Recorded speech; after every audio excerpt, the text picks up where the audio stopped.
Armageddon est un monde dont la démesure rivalise avec celle de la Sainte Terra elle-même. Une planète vaste où s'étendent des continents déchirés et des océans furieux, bâtis par des tempêtes incessantes. Sa surface, âpre et disputée, témoigne d'une histoire ancienne et violente, gravée dans la cendre et l'acier. Bastion impérial d'une importance stratégique capitale, Armageddon est un nom qui résonne à travers la galaxie, synonyme de guerre, de sacrifice et d'indomptable résilience. Les origines de sa colonisation se sont perdues dans les brumes du temps. Certains érudits avancent que la planète est restée sous la férule de l'Imperium depuis des millénaires, peut-être même depuis les premiers élans de la Grande Croisade. Quoi qu'il en soit, Armageddon est aujourd'hui un pilier de la puissance industrielle impériale, un monde ruche à ciel ouvert où la production ne cesse jamais. Sur les terres désolées d'Armageddon Prime et Secundus, s'élèvent d'antiques cités-ruches colosses de métal et de pierre qui percent les cieux obscurcis. Autour d'elles s'étendent des étendues de cendres infinies où s'érigent d'immenses manufactorums et des macro-temples industriels, véritables cathédrales de fer consacrées aux dieux machines. Leur silhouette titanesque domine l'horizon, leurs cheminées exhalant des panaches toxiques qui assombrissent l'atmosphère déjà suffocante.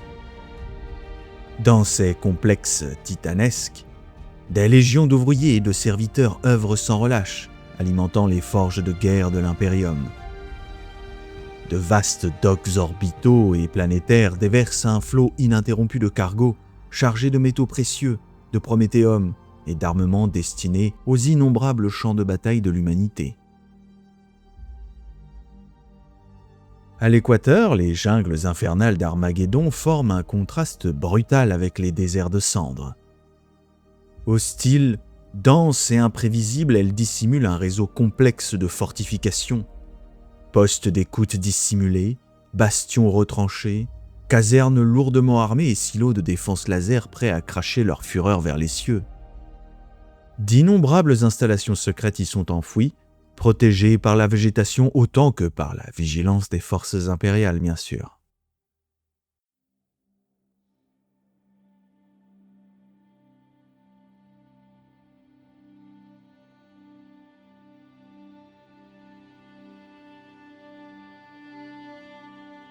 Toutes les horreurs de la galaxie ont un jour ou l'autre convoité Armageddon, mais aucune n'a jamais réussi à l'arracher à la lumière de l'Empereur.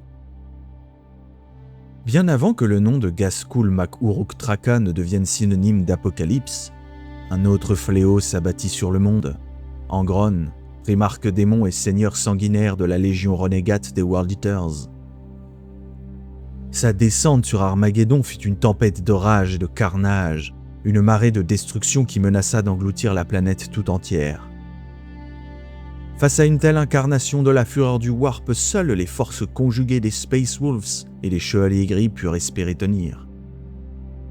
Leur victoire, arrachée dans le sang et le sacrifice, permit de bannir Angron, un exploit presque inimaginable, payé au prix de milliers de vies impériales. Mais si les démons furent repoussés, une menace bien plus insidieuse et persistante s'enracina dans la chair même du monde. Par 2 fois, les orques lancèrent des wags dévastatrices contre Armageddon. Et pourtant la vérité est plus sombre encore. Ils ne l'ont jamais véritablement quitté après la seconde guerre d'Armageddon. Car telle est la nature des peaux vertes. Une fois qu'ils foulent un sol, ils s'y accrochent, prolifèrent et renaissent sans cesse. Seules les campagnes de purge les plus implacables peuvent espérer les éradiquer, et sur un monde aussi vaste, aussi fracturé et constamment ravagé que celui-ci, une telle entreprise s'est toujours révélée hors de portée. Ainsi, pendant des années, la guerre ne cessa jamais vraiment, elle changea simplement de visage. Dans les déserts de cendres, les cultes de la vitesse surgissaient comme des tempêtes d'acier et de poussière, frappant avec une brutalité éclair avant de disparaître dans l'immensité désolée.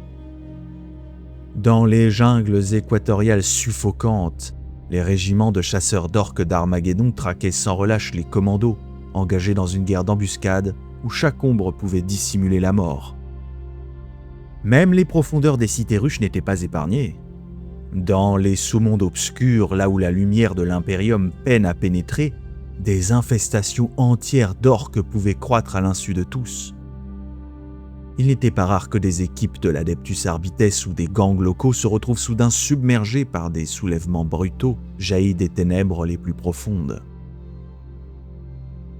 Tout cela n'était qu'un statu quo sanglant, une pathétique guerre d'usure où nul ne pouvait vraiment triompher.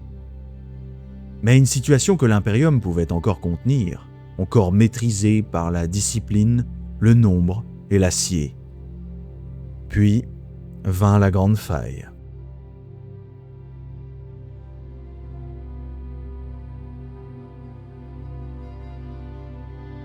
Ce cataclysme cosmique ne se contenta pas de déchirer la galaxie. Il réveilla les cicatrices les plus anciennes d'Armageddon. Là où jadis Angron avait forcé un passage vers la réalité matérielle, de minuscules fractures subsistaient encore, vestiges invisibles de son incursion démoniaque. Lorsque la faille s'ouvrit, ses plaies oubliées s'élargirent, cédant sous la pression titanesque de l'immatérium. Et alors les ténèbres affluèrent. Des légions démoniaques jaillirent de ces brèches, vomies par le warp dans un déluge de folie et de destruction. Leur arrivée ne fut pas seulement une invasion, c'était un appel. Partout sur la planète, des cultes du chaos jusque-là tapis dans les ombres se révélèrent, embrasant les ruches et les bastions industriels dans des insurrections sanglantes. À leur suite vinrent des bandes d'Astartes hérétiques, surgissant du néant pour porter le fer et le blasphème au cœur même des défenses impériales. Les lignes déjà fragilisées d'Armageddon vacillèrent. Désormais, la planète ne lutte plus seulement contre les orques qui infestent ses terres, mais contre les puissances mêmes du warp qui cherchent à la consumer de l'intérieur.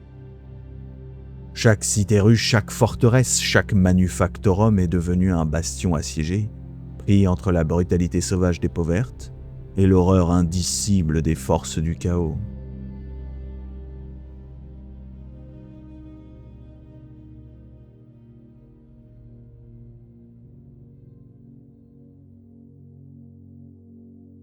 Ulanor Prime fut jadis l'un des mondes les plus redoutés de la galaxie. Située au cœur du système d'Ulanor, elle constituait, à la fin du 30e millénaire et au seuil du 31e, le centre névralgique du plus vaste empire orque de l'époque de la Grande Croisade. À sa tête régnait le colossal seigneur de guerre Urlak Uruk, dont la puissance rassemblait sous sa bannière des hordes innombrables. Face à une telle menace, l'Imperium répondit par une démonstration de force sans précédent. Lors de la croisade d'Ulanor, la plus grande concentration militaire de toute la Grande Croisade fut déployée, menée par nul autre que l'empereur de l'humanité et son fils favori, Horus Lupercal. Dans l'apocalypse de feu et d'acier qui s'ensuivit, Uruk trouva la mort de la main même d'Horus, scellant l'effondrement de l'Empire Peau Verte. De cette victoire naquit le légendaire triomphe d'Ulanor, une célébration titanesque destinée à glorifier la suprématie impériale. Le monde lui-même fut remodelé pour l'occasion. Le Mechanicum mobilisa 4 flottes de géoformateurs afin de transformer la surface d'Ulanor en une scène digne du maître de l'humanité. Des montagnes entières furent abattues, leur sommet réduit en gravats tandis que des millions de serviteurs, d'automates et de condamnés œuvraient sans relâche. Les cadavres d'orques par millions furent ensevelis sous la roche déplacée. Leurs empires sauvages anéantis et recouverts par un gigantesque boulevard de parade. Un champ cérémoniel d'une ampleur démesurée, rivalisant avec les plus grandes cités de l'Imperium. Mais la gloire trouvée à Ulanor n'était pas destinée à durer. Après la chute d'Horus et la fin de son hérésie, le monde sombra dans l'oubli. Son nom devint mythe, puis murmure, avant de disparaître presque entièrement des archives impériales. Pourtant, l'histoire se répéta, de manière plus terrible encore. Un nouvel empire orque s'éleva sur Ulanor, surpassant même celui d'Uruk. À sa tête se tenait une entité titanesque connue sous le nom de la Bête. Sous son règne, les peaux vertes atteignirent un niveau de sophistication technologique et organisationnelle inédit. Leur capitale, Gorkogrod, fut érigée sur les vestiges mêmes du triomphe d'Ulanor. Une ironie brutale, un défi lancé à l'histoire elle-même. La guerre de la Bête en M32 fut le conflit le plus dévastateur que l'humanité ait connu depuis l'hérésie d'Horus. Les orques menacèrent Terra à plusieurs reprises, utilisant une technologie inimaginable. Des lunes d'assaut capables d'être téléportées à travers la galaxie, déclenchant des cataclysmes gravitationnels et des invasions massives. Plus terrifiant encore, il fut révélé qu'Ulanor elle-même avait été transformée en une arme, une planète d'assaut. Le projet ultime de la Bête était simple dans son horreur. Téléporter la planète entière en orbite de Terra et ainsi porter le coup final à l'Imperium par simple effet d'onde gravitationnelle suite à la téléportation. Après la destruction de la Bête et la fin du conflit, la décision fut prise d'effacer Ulanor de l'histoire. Le nouveau seigneur commandeur de l'Imperium, Maximus Stein, s'allia au grand maître des assassins, Drakan Vangorish, afin d'empêcher l'Adeptus Mechanicus de s'approprier les reliques technologiques orques. Officiellement, Ulanor fut détruite. Le fabricateur général Kubik annonça que la planète avait été envoyée dans le cœur d'une supergéante bleue, annihilée à jamais. Mais la vérité était tout autre. En secret, grâce à la technologie de téléportation orque étudiée par ses technoprêtres, Kubik déplaça Ulanor vers un système stellaire isolé, composé de 9 mondes, orbitant autour d'une étoile semblable à Sol. Un système inhabité destiné à la colonisation. Là, le Mechanicus disposa du temps nécessaire pour dépouiller la planète de toute trace exploitable de technologie Xenos et effacer les stigmates de son passé. Même lorsque la supercherie fut soupçonnée, un assassin Calidus infiltré ayant averti Vangorish, il était déjà trop tard. Le système, connu sous le nom de Pellucidar, demeurait introuvable. Et ainsi, Ulanor disparut sans jamais vraiment cesser d'exister.